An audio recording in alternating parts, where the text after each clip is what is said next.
Hi Jitu, Professor Satyajit Mayor, known as Jitu to everybody in NCBS. We are here for a conversation on the subject of masculinity in science. So Jitu, as you know that I've been saying that feminists, particularly people in feminist science studies, have focused centrally on the question of women's participation in science and women's experiences of being in science also, and exploring and demonstrating how these are deeply gendered. And we've also looked and examined questions of scientific method and tried to look deeper and unravel how the method itself might be deeply gendered in its ontological assumptions that it makes about nature, in its epistemological assumptions that it makes about the separation between the knower and the known. That's been a domain. But one of the things that I thought we should, a lot of us in feminism are beginning to ask this question is, it's an important question for us to engage with masculinity.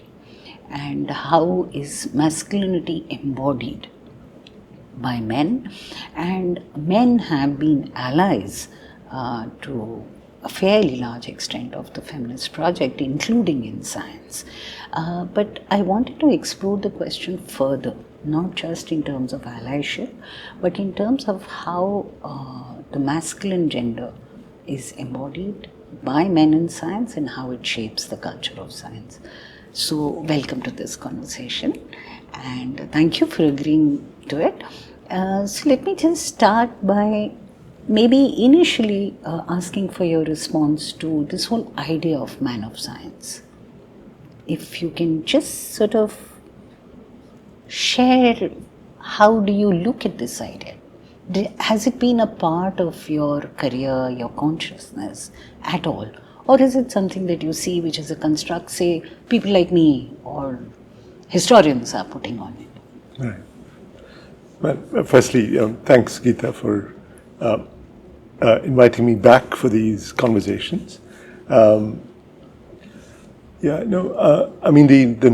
notion to me of man of science is not a construct that I see that's coming merely from the outside, outside science. It is in some ways deeply embedded in what one thinks about as science.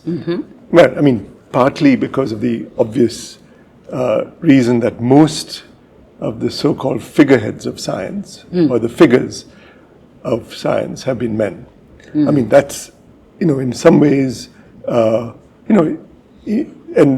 I don't think many of us, at least not me, as a young person encountering my own interest in science, ever questioned. And why were there only men, right, who were being propped up as the people who had made all these discoveries. But also that, I think, leads in some ways to me, for me, and especially at this stage of my own engagement with science, asking the question of, how can one even say that there are these people or figureheads who have been touted as the figureheads of that fount of knowledge, of that part of knowledge that we call science. Right.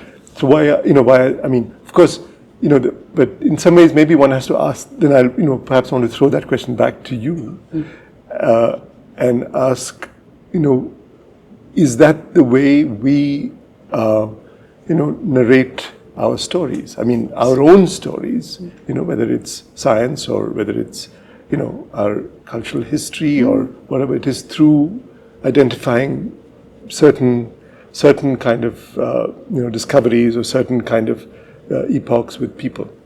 Yeah. Of course, those people happen to be men in the sciences. Most of them happen to be men. But I so I've actually always wondered, because we don't. Was Newton acting on his own? Was Aryabhatta, and were there no women? Were there no other people? Exactly. Right? So who, what, because you don't actually hear about that unless you delve deeply into their own, histories or when people dig deeply into, the cultural histories of that time.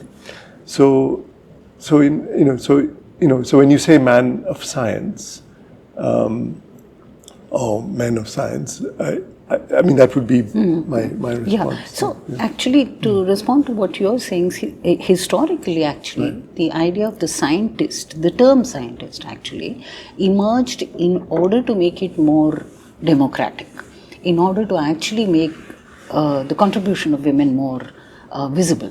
And therefore, the man of science, and there's a whole historical debate on it. There's been a sort of discussion on when the idea of the man of science or the use of the term actually dropped and when the term scientist came. But even despite the change of the terminology, the term scientist again becomes the male figurehead. Right. Now, why does this happen? We can, I think there is an intrinsic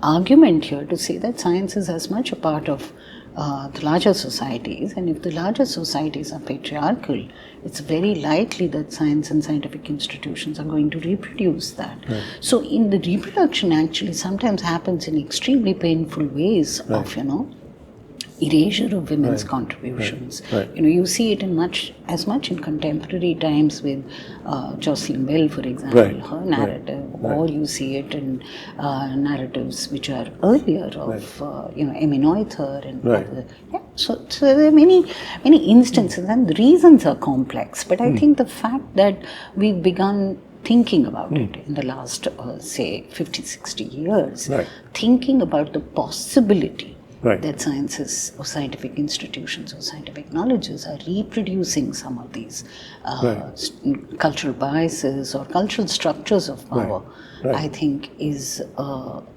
good way to come out of it. Right. So I think, as you know, that I am, sort of beginning to explore the idea of masculinity or man of science on examining how this idea emerged as on the axis of separation from so the man of science is not a man of emotion, man of science is not a man of politics, man of science not a man of faith, man of science is probably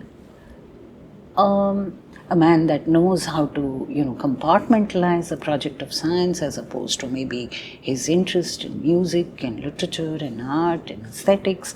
So these are some of the questions that in the course of this conversation we'll sort of address. And I think this is just a beginning of trying to ask questions of masculinity, because masculinity also we know is not a homogeneous category, right? I mean, masculinity of black masculinity is very, very different from the dominant hegemonic white men's masculinity. Similarly, in the Indian context, the question of caste and Dalit men is very different from the question of Savarna men. So some of these we'll try to address. But before that, if I can invite you to take us back a little bit into memories and childhood memories of what it meant to grow up as a young boy in Ahmedabad? In Baroda. Baroda, that's right. So can you just take us a little back into the joys, the challenges of some of those times? Right. I mean, this was some time ago. Yes. But yeah, I mean... and it's personal. So sometimes I know that men of science find it very hard to delve into the personal. But I think you did very well in the archival interview. Just to tell you all that these interviews have been preceded by longer interviews, which will be probably available in the NCBS archives at some point. Right. Well, I mean, I can say that, in terms of my growing up, I grew up. What I think was a fairly unusual household.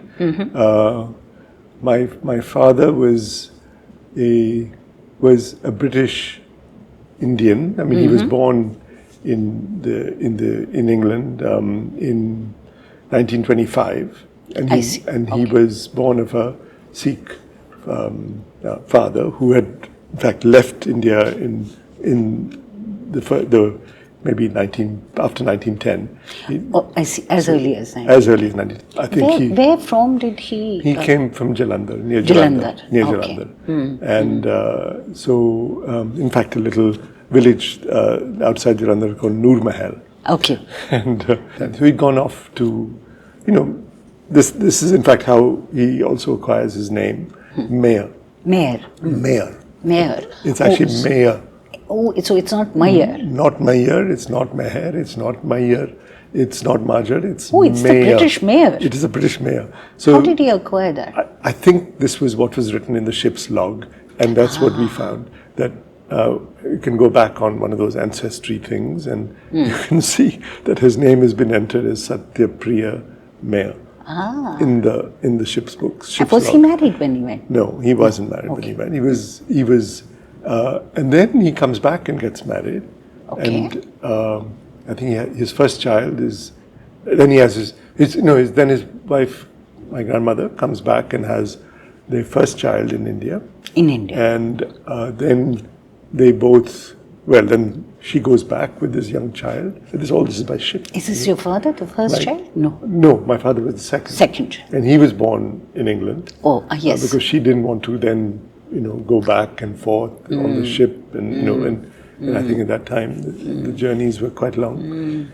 So they were not like 10 hours now, as they are now. They might have been like 3 weeks or 3 something like weeks, that. yeah. And that too by ship? By ship, and and then at one point, anyway, so he was born in 25, and then he fought in the war in the British Navy, and then when India became independent, he felt very strongly that he wanted to at least contribute to what was happening in India at that time. I see. So he comes back to India and meets my mother through some connection that his father had known of people who lived in Madras at that time, Madras presidency at that time. So father is a practicing Sikh? My father, no. My grandfather also stopped practicing, but I mean he would wear his khada and all that. But he was not, he didn't have all the other things of a Sikh. But but the only thing we carried as Sikh was the name. The name. So I have my father. Well, he was Satyapal, my father. Satya is the link. Is the link. Yeah. Satyapriya, Satyapal, and Satyajit. And Satyadev, Satyakam. They were his brothers. I see. Okay, that's quite an interesting. Yeah. And my brother is Satyajay. So anyway, so this name, is our link to this family, the family, and and then when he comes back to India, he doesn't go to Punjab. He comes to the south because he has a job working in a hydroelectric plant. They're trying to set up some hydroelectric. So he's been qualified as an engineer. He qualifies. After the war, what happens because of the war effort? Because he survived, and then he went to Oxford. He was educated there, I think, as a scholarship that he got from decommissioning. From the university. I think they got. I mean, he was a captain of a ship, and so he got decommissioned, and then he got, I guess, a scholarship to go to Oxford. Okay. Because they couldn't afford to send their children, to fancy places at that time. Sure. So he got a scholarship, and then he became an engineer in Imperial College, a hydraulics engineer. That's what he studied, and then he decided he wanted to bring this whatever engineering or technology that he had back to India, and he joined a company that was actually going to set up a hydraulic unit in... This would be which year, Jitu? This was 1950. 50, just after independence. Just after independence, Just after 51, I think. So he comes to Chennai. He comes to Chennai, I'm trying to think, 50... Yeah, it was after... No, he was 30, so it's in 54. 54. Okay. Just not even 30 then. Okay. Yeah. So after the Constitution. Right? After the Constitution after the Constitution. And then I think at this time, there was already a lot of things happening in the country. Nation building. The entire vision was exactly the getting vision. formed up. And I think the idea that, technology was engineering, and he felt he could be part of that. And he comes back and of course meets a lot of nationalists at that time. He meets a family in Chennai who was, I think, one of the first women parliamentarians. And that was my mother's aunt, Amu Swaminathan. And and Amu had some link with my grandfather, and so he meets my Amu's niece, who's my mother, and then at this time I don't know why I'm going back so far in history, but please do. But anyway, his brother by this time had already started to build a chemical industry in Baroda, chemical factory in Baroda, to make photographic chemicals. So almost every film that gets made at that time is made from the chemicals that were manufactured in that factory in Baroda, which was called Satyadev Chemicals. Okay. Just a small interruption here. Did Satyadev, your uncle, also come with the similar kind of purpose of wanting to build? I think they both participate. They both decided that they wanted to participate in the building of the new India, and perhaps they also must have. They never spoke about it to us in those terms. But this was, I think, this whole idea that you could actually contribute to, to nation building by doing something which could. Because I see an interesting connection with your decision eventually, which we will talk about in a while, to actually come back and participate in a nation building. Anyway, so your father met your mother. My father met my mother. And what happened? and then I think and then actually he goes. Well, this is what my mother says, that he then goes back to England, and she was she felt that if they were to get hitched up, get married, be together, she and he would go back to live in England. In the UK? In the UK. That's what she felt. She thought. But they ended up going to Baroda. And this is her, this is her story. Her story. She would say this somewhat jokingly. That here I thought I'd be going to the UK and I'm stuck in Baroda. I'm stuck in Baroda. But she is a mathematics teacher, and she actually was teaching in the university in Madras. She was teaching at WCC. So she was math professor at WCC in Christian College. In Women's Christian College in Chennai. Madras, in Chennai. By that time it was Madras, and then when she goes to Baroda, she finds that there's this fabulous university there, MS University, and the people there become her friends, and many.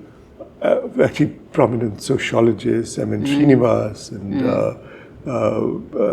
then Somjis, I don't know if you know these, they were part of, a very, very active intellectual community that thought about education and teaching. And so she joins the university and starts teaching in the math program there. And so you grew up there? So then we were born much later. We were born my sister was born before me.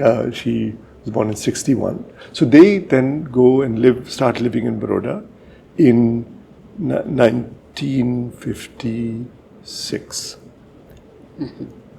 So that's when they go back, when they go to Baroda. Okay. And from 56 to, so 61 is when my sister is born. Leela is born. Wow. And then I'm born in 63. 63. And your brother? My brother was born in 68. And they lived there We lived there forever. Forever. We still have a home there. You still have a house there. And I remember you telling me that you grew up in this very vibrant atmosphere. Right. There were artists, I think, Ghulam Mohammed Sheikh, I think you mentioned. So because this was part of and our home was in fact in the edge of the erstwhile, Maharaja's brother's property, which was some kind of a palace. So they had a big ground and they had an outhouse, and our home was on that in that outhouse because my father rented that outhouse from the palace. Again, there was some connection with my grandfather. So, but then what happened was there were some stables that had been converted into small homes, and those stables became the homes of I think some of the most celebrated artists of India, Bhupendra Khakkar, Ghulam Sheikh, Nagji, and Viman Sundaram. So they were all literally living 100 meters from our house. Yeah. Or less. I'm not even 150 meters from the house at the back, and my father being British, he kept his British passport because he said he needed his pegs. He needed his liquor license. So he would go to the permit shop and pick up his alcohol on this British passport for his entire, because as soon as they moved to Baroda, it became dry. Yeah. And of course, from the Navy and being British, he used to like his drink. For a Sikh who grew up in England, exactly. I'm in sure England, that was very traumatic. Very traumatic. So this was his solace. And of course, all the artists were next door. Yes. So our home became like a place where a lot of the artist community would also. So I grew up in that home. But of course, neither my mother nor my father spoke any language of the north. My mother was Malayali. Father was displaced Sikh. Punjabi. But he didn't speak any Indian language. Okay. He spoke more French than he spoke any Indian language. Okay. And I think he attempted to speak Hindi, but it was. Was that a disadvantage for you? But you learned the local. I learned Hindi and Gujarati, of course. Did you? You also learned Gujarati. Yes, yes. But we always spoke. It was not native, right? Not a native speaking, and that was, I think, a little difficult in Baroda. Growing up in a small town like Baroda, where everybody spoke Gujarati, and anybody who spoke anything else was somewhat an outsider. Outsider. Right? But also, was it a privileged outsider? Did you get the sense of that? Not in the school that I was at. In fact, it was somewhat, I would try and hide the fact that I didn't speak Gujarati that well. Okay. So it was a little, it was a little othering, because everybody spoke this, really fluent Gujarati from different parts, and we spoke this kind of, pidgin Gujarati, which was a little bit of I think it made one feel a little different. Yeah. So there are more stories in the archival interview. You can access it if you wish to. At some point, I'm going to have to jump a little bit. So and ask some very direct questions. So Gita, what was it like growing up as a boy? Right. I mean, were you conscious? You had a sister, you had a younger brother, and you were in Baroda. Were you conscious early on about, when did you sort of start becoming conscious of the fact that you were a boy? Did it sort of allow the access, for instance, to science a lot more easily? Did it come easily? Were there expectations, pressures as you were growing up?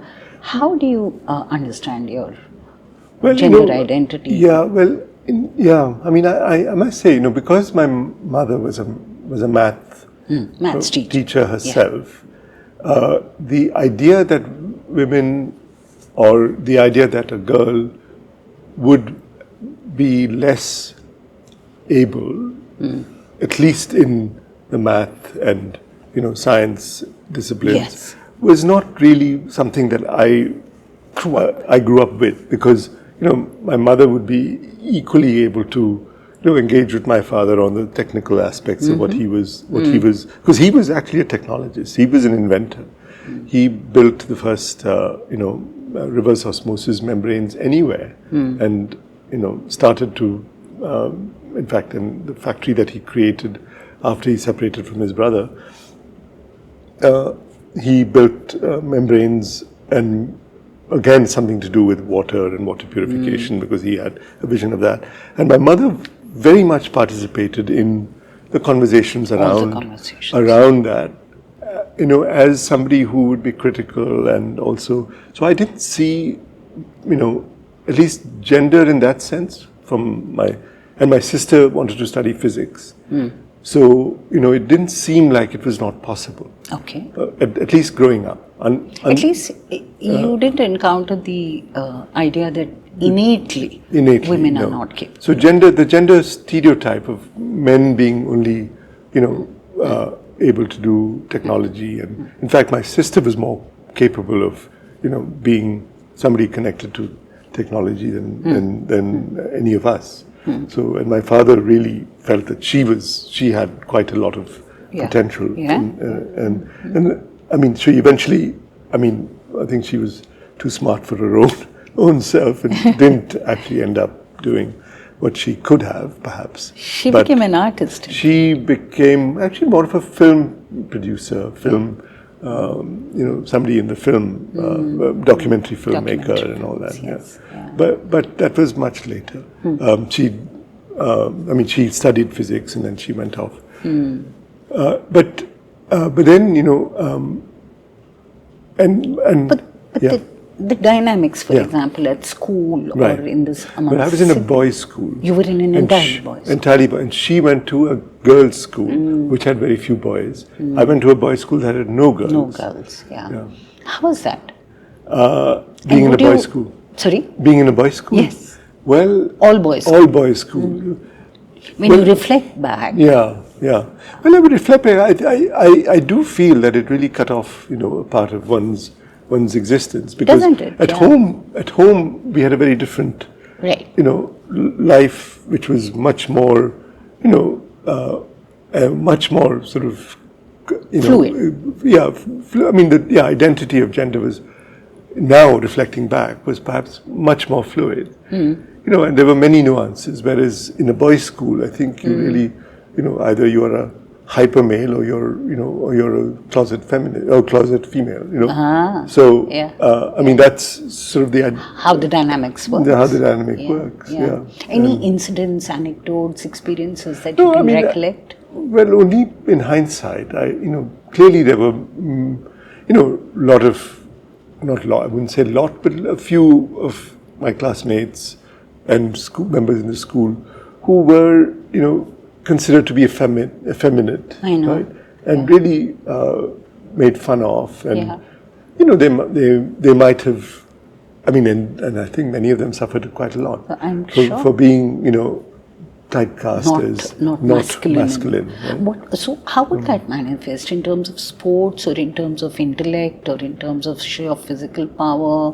I think just in terms of being made fun of, being the subject of a lot of banter and. Was there some diversity in that school, in terms of caste or class, religion?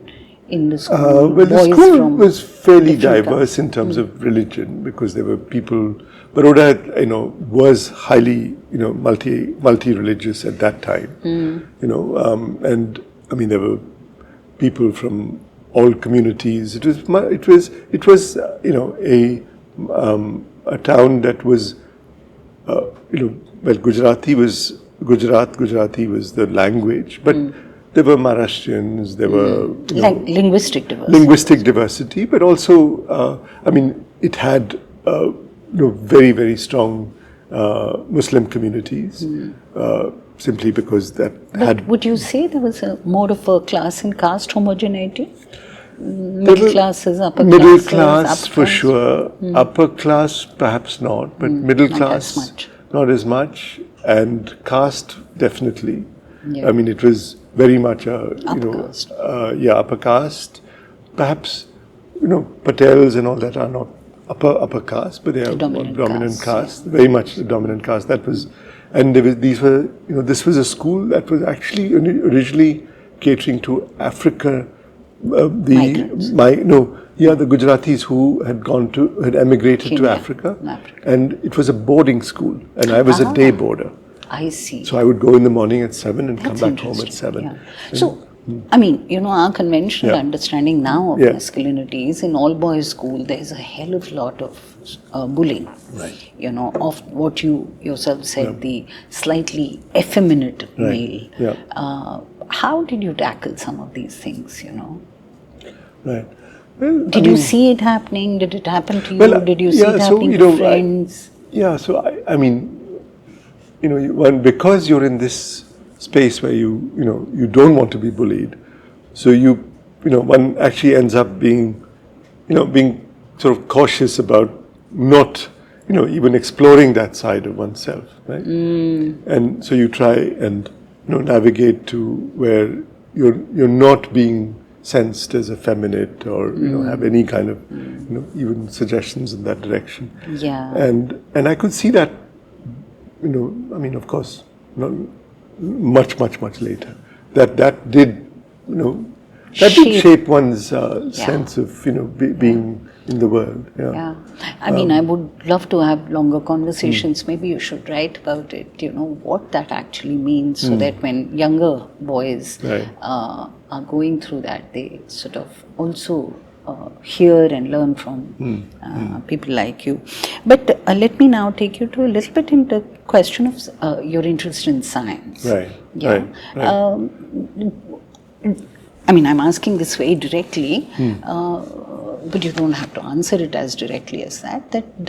Did your being a male boy help you in, for example, choosing a career in science? Did it get sort of naturally directed to that? Was it sort of understood? Well, in my case, I would say perhaps not. I mean, unless I'm reading myself oddly, because it's always a little complex. Yeah, I was surrounded by many male figures who were completely immersed in their art and literature, and and my home was full of people who would come with such an engagement. Yes. But of course, my father was a technologist, inventor. He loved science. And he would buy us all these books about science. And he imparted it to all of us. And not only to me, but to my sister as well. And my brother too. He never tried to put anything on us, and he said, no, you have to find your own feet. Of course, I suspect he would have liked me to have joined him in his business or in his factory because he was also inventing things, and to be fair, now thinking back, he may not have been that keen on having my sister join him in that, because the environment that the factory was created in perhaps didn't have it was in Gujarat, everybody was male, so, and he probably thought it wasn't suited for my sister. So he actually didn't involve her as much as he involved me in what he was doing in the factory. In fact, I did go and spend a summer working with him. But I was very keen on cricket, and the cricket story. Yes, so you played state level? Well, I was playing with the Ranji team in Baroda. Yes. I was at least on the we were all practicing together, and many of the Ranji team at that time then became very good friends of mine. And at that time, I had already become interested in wanting to study science. I love literature, but I'm not sure why this idea of wanting to, study science became somewhat of an obsession, and the only way I felt I could do that is if I left Baroda, and went perhaps to the IITs. I didn't know much about the IITs at that time. Let me just stop you a little bit here. So, you chose to do science over, say, literature, over maybe. At that moment, probably you were too young to join the business, but that model was there, and also cricket. Yeah. Yeah. Well, that was a difficult choice because cricket and because I was, you were very good at it, no? I was very good at it. I loved it, and in fact, when I got into IIT, in my 11th standard, I did, have to decide whether I was going to play cricket or not, and I decided to play cricket. So I didn't go to IIT the first time. The first time, and then the second time when I sat for the exams, I got in again, and this time my father said, "Look, perhaps you can't play cricket at IIT." if you, and then I did inquire, and at that time this was IIT Bombay, and IIT Bombay had a very good team, and so I said maybe I'll go. And I'll state the obvious. Maybe he was pushing you to go to IIT, right? Well, the first time he didn't want me to go. I know, because he said, "Yeah, you must do cricket. Play cricket, and maybe." And then I think he slowly maybe felt that. It might be good for me also to get out of Baroda. And, So you did mechanical engineering? I did mechanical engineering when I started, when I went there. So walk us through mechanical engineering then. So then when I joined the mechanical engineering program at IIT, that was possible, and I joined it. I did want to do science, as I said. That's why I decided to go to IIT. The first time I got into physics in Kharagpur. Second time I wanted to do science, but when I went for the counseling, they said, "Look, you're one of the top rankers. Why are you wanting to destroy your life and do science?" So I do remember this conversation, and I said, "Well, what do you suggest?" When you're telling a 17-year-old, 18-year-old, you're destroying your life if you do science. If you're going to do science. If you're going to do science. And of course, I'd come from a background of an engineering thing. So they said, you take engineering, and if you don't want to do it, you can always change later. I know, that's how all counselors work, don't they? So I didn't have either the foresight or the conviction. And I said, maybe a mechanical engineering may not require as much commitment. I could continue to play cricket, and so we played. I decided to join the cricket team, but then I didn't decide to join. You had to get selected. Yeah. That took a while, but because the team was really good, and at IIT for first 3 years I was in the 5-year program, and. This because then the next year IIT became 4 years. So in the first 5-year program, we had to decide to choose our department after the third. After the second year, first 2 years you do everything common. Yes.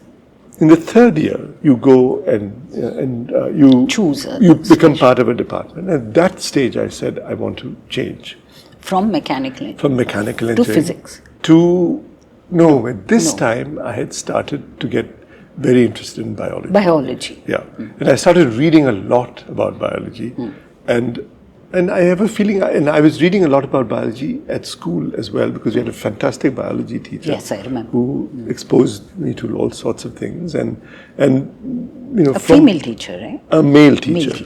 George, CM George. He was quite exceptional, and because he had we had a little lab at the school where he had collected all these specimens, and he would take them out and show them to people. Yeah. I mean, it's quite a big story. Magical, yeah. And I got very interested in biology and studying things about biology, and he was very encouraging as well. But then in IIT for the first 2 years, of course, there's no biology, and then. I discovered that there is one person in IIT Bombay who had some biology interests and was interested in the biochemistry of membranes.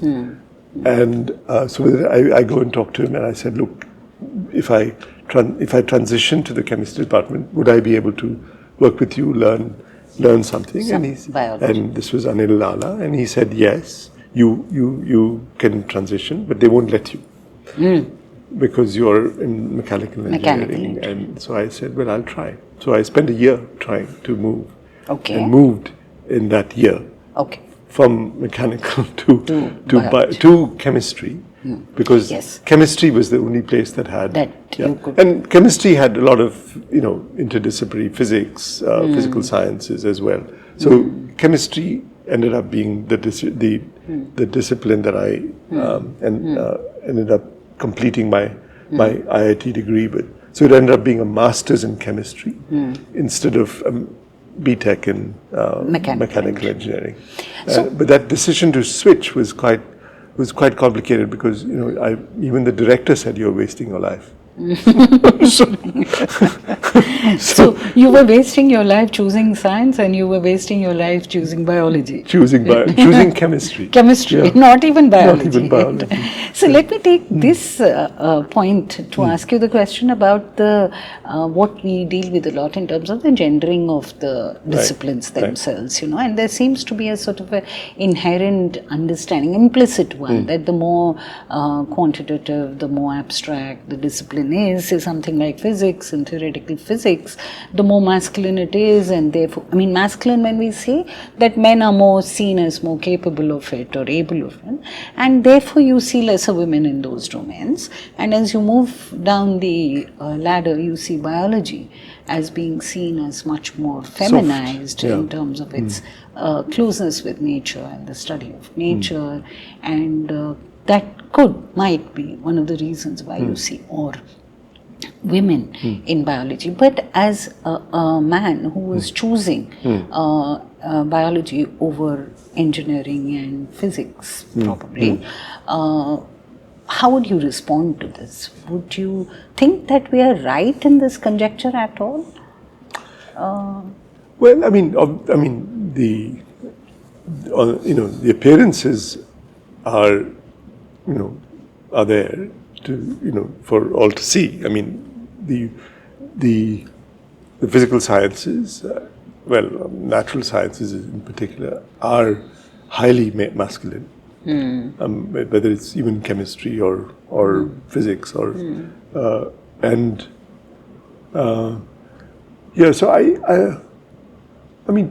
for me, choosing biology was not a question of choosing something that was not quantitative, was not. Okay. So it was not about making those kind of choices, but it was more about sensing that this is something I may be interested in. But I should also say that knowing that many people that I encountered at IIT were very different from the people I encountered in growing up in Baroda. People in IIT were certainly not as privileged as those who I encountered in Baroda. But still, mostly men. Mostly 90% men. But 90% men. But from diverse backgrounds. Diverse backgrounds and from diverse parts of the country as well. And for many of them, being at an IIT meant that they would have a job and they could support their families. Employability, and they would be able to support their families. And for them, that was also an aspiration.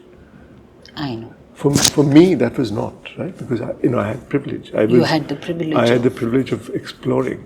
And so even making the decision to go from mechanical to the sciences, where my life would be destroyed, I had the choice further to go into biology. To destroy my life. And it would not impact I see what you're immediately saying. on my family. So what you're saying is this thing about destroying your life that you were hearing was also in some ways a function of your privilege, that you had the choice to do that. Right.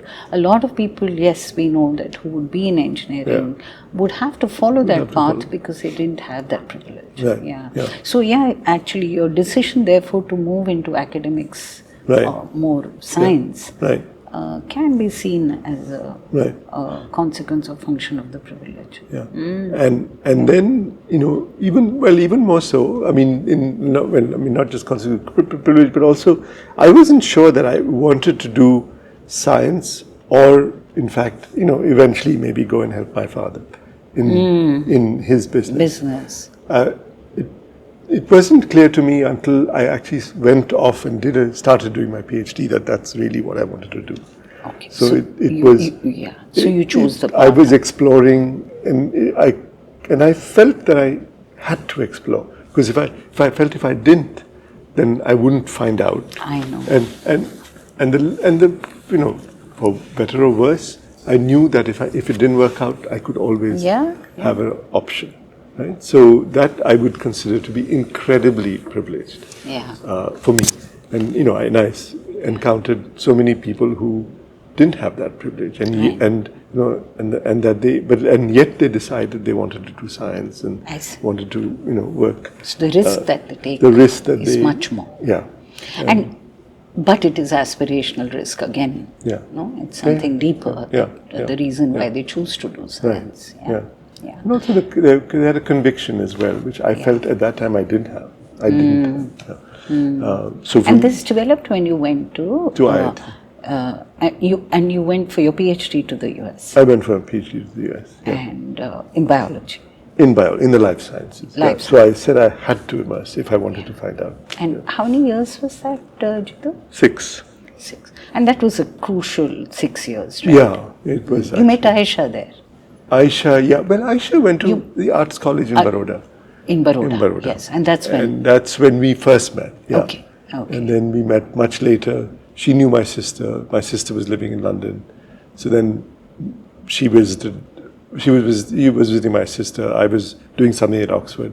And then we met up then again, many years later. Yes, I remember. Yeah. And in the US, where were you, if you can take all of us through?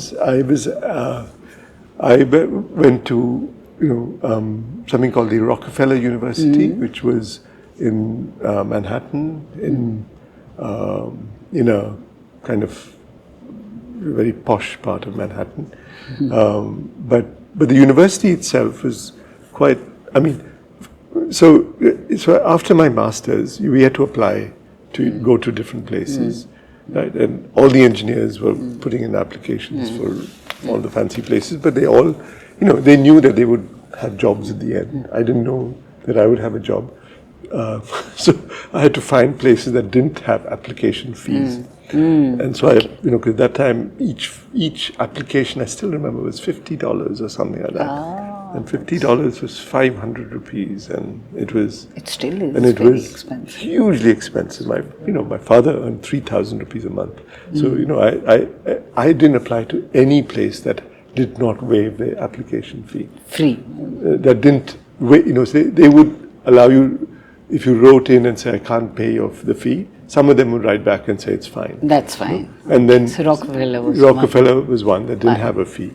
Then some of the UCs didn't have a fee. So I sent my application. I got admission to most places. And but the Rockefeller University sent me a ticket to go to visit one of their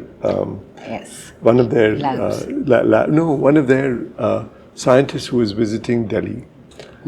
So they actually sent me a ticket in the mail, and it came to our mailbox and said, "Look, we would be very interested in inviting you to an interview. We interview every student."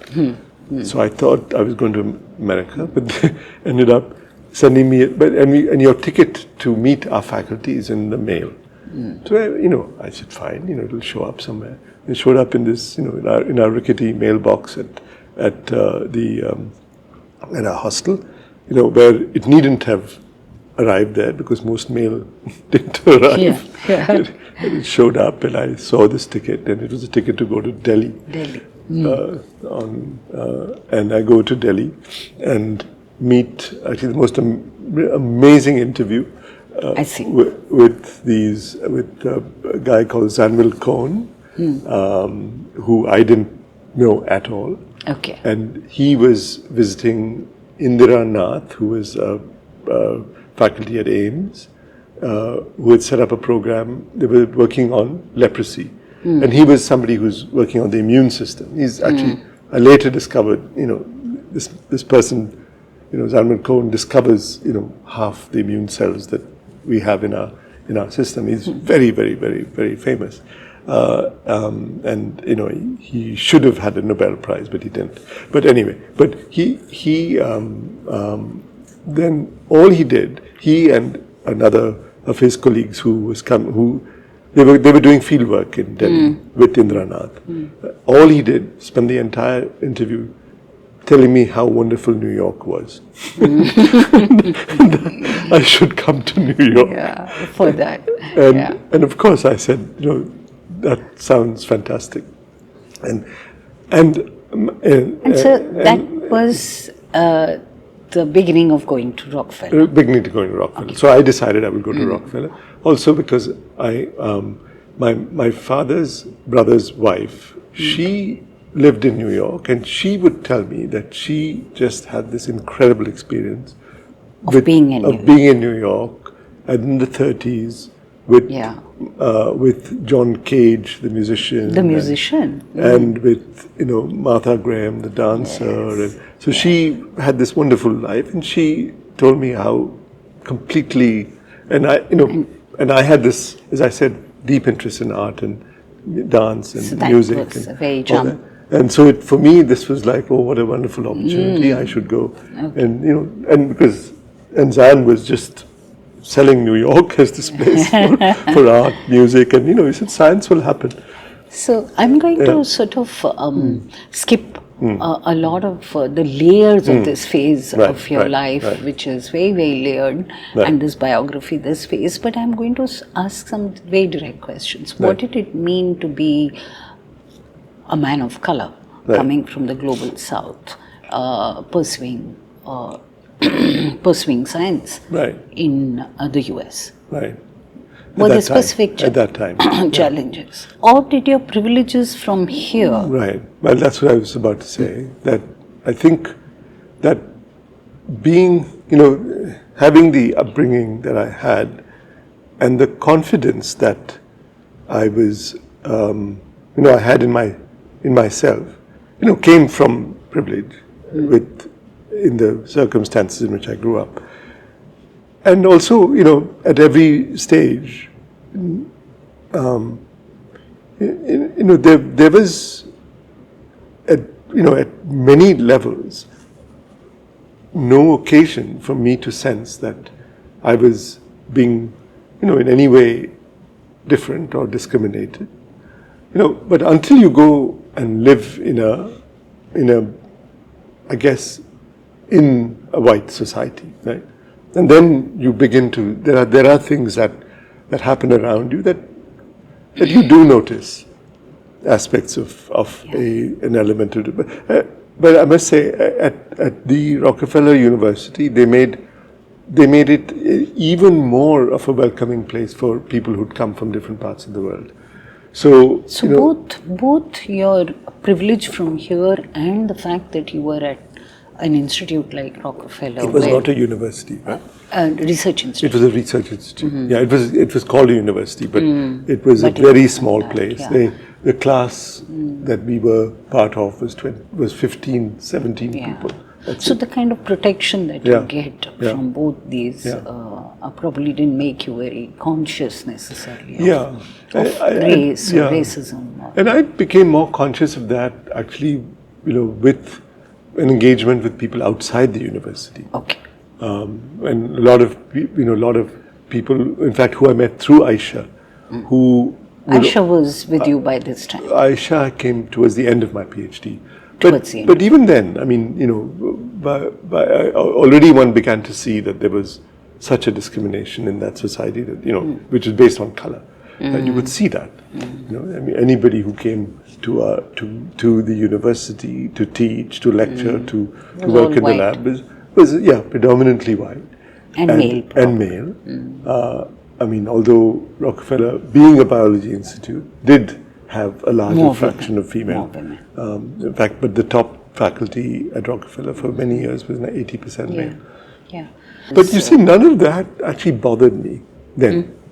I mean, so this is what I think privilege and being male does, right? You don't, as long as things are going your way, you don't really get bothered. And it really it requires you to move outside your skin to actually recognize that there is this kind of thing, and and that happened. You were saying when you stepped out of the university, stepped out in different circles. In different circles, and and encountered, encountered the sort of really strong political consciousness that Manhattan has, or New York has, because it's such a multi-ethnic place. Yeah. And then when Aisha came, she was in the art world, and there, of course, the ideas of identity and race and culture was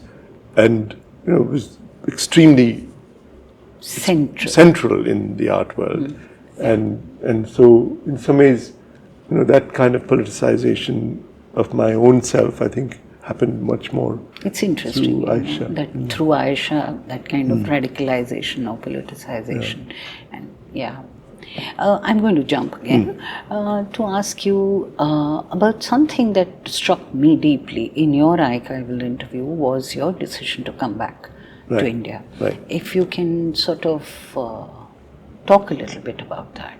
Right. Because it was in the 90s. In the 90s, yeah. Right. Yeah. And both you and Aisha were there. Right. So Aisha, when she came, she felt that she became actually very much involved in the art scene and got very interested. But, given where she was coming from, also part of the arts movement in India, and her father, being, somebody who leaves the UK, goes back to India as well. She felt that she always wanted to go back to India. But she was becoming very successful in the art world as well, in New York. And then we had to decide what, after my PhD, what to do. And this was in the late 80s. And Aisha wanted to stay in New York.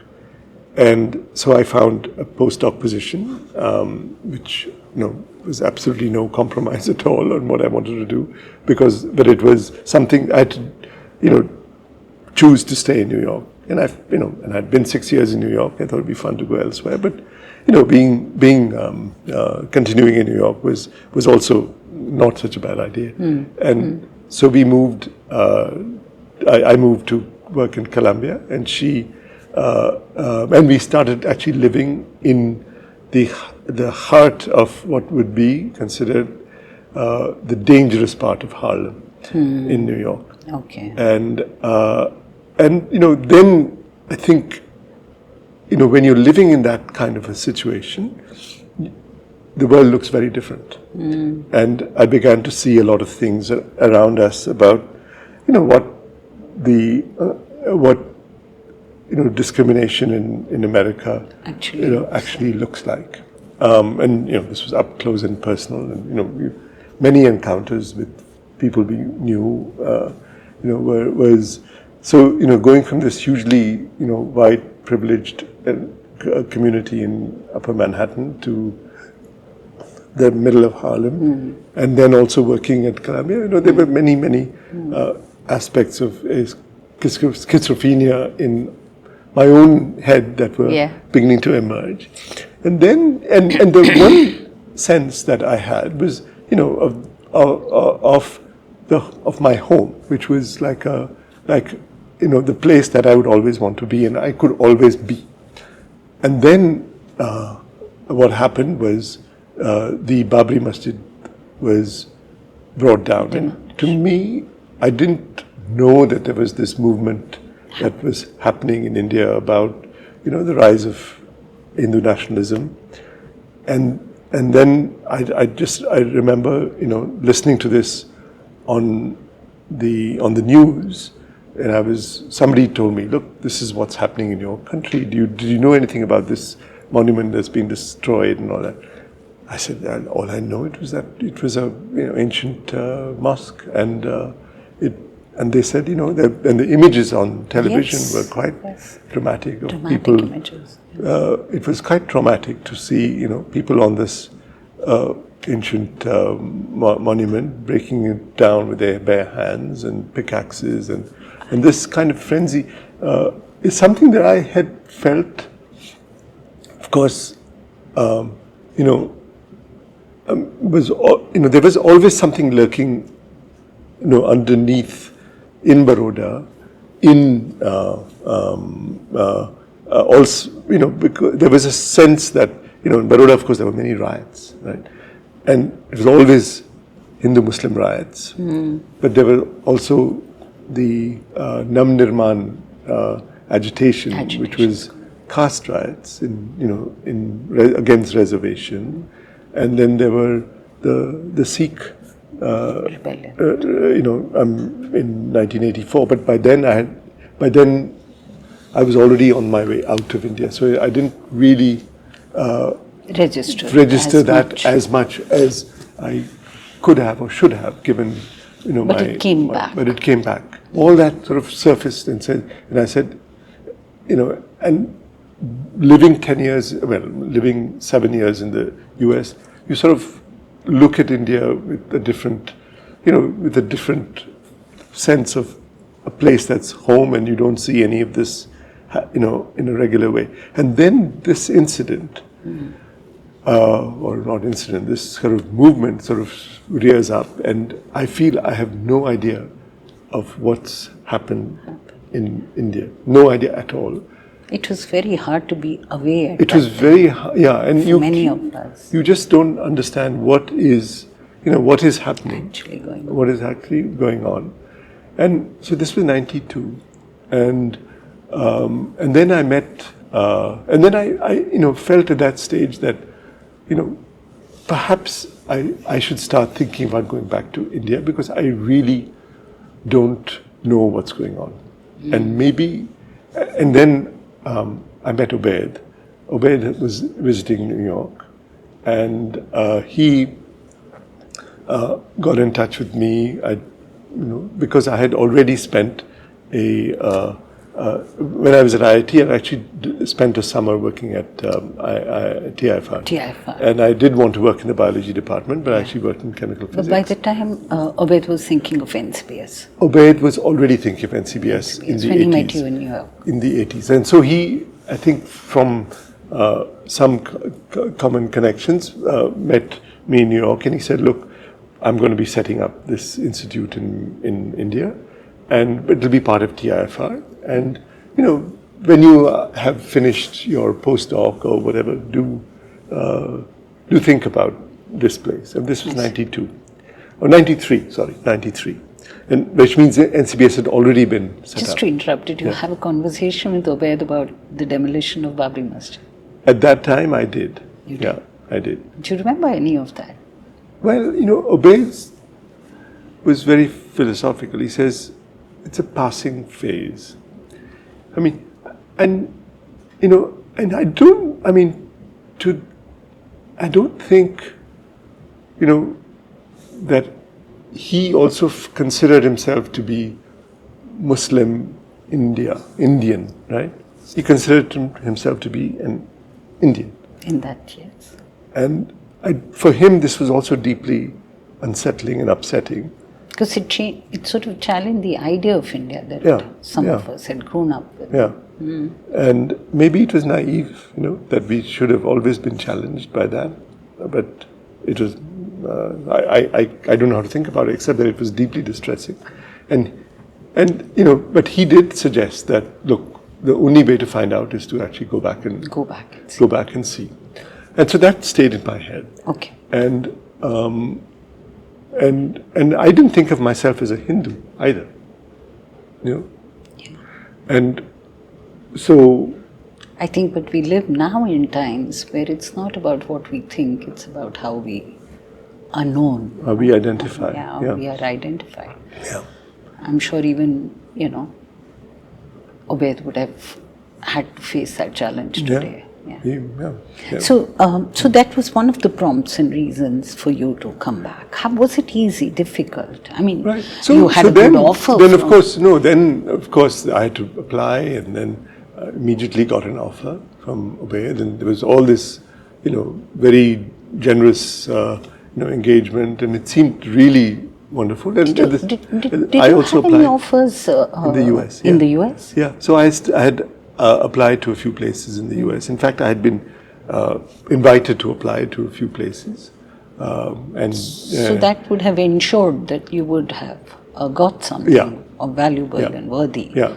So I had to say that I would first think about going to India, and that's what I had told these offers that I had been made, invitations, offers that I'd been made. I said, look, I will be at this point trying to... And was Aisha with you on this choice, decision? How difficult was it? It was difficult because, as I said, her work was really taking off. And she, she, as I said, came committed to go back to India, but it wasn't... I mean, in some ways, maybe it was a selfish move because I had to, at that point, decide whether I was going to take up something in the US or which I would have naturally found easily, I think. And, as I said, there were many invitations as well. But to get something in India which I felt was something that I was interested in was not that easy. Meaning it would not have been that easy. I certainly did not want to come back to a place that didn't allow me the prospect of exploring things that I wanted to explore. And I felt Obaid and the idea that TIFR was there, and at that time even Vijay was beginning to get involved, and he reached out and had some wonderful conversations with him, and it seemed like there were people who were like-minded, wanted to do something new, and so it seemed like a really exciting place. Became a possibility. And I felt that if I didn't decide to go at this stage, I would never do it.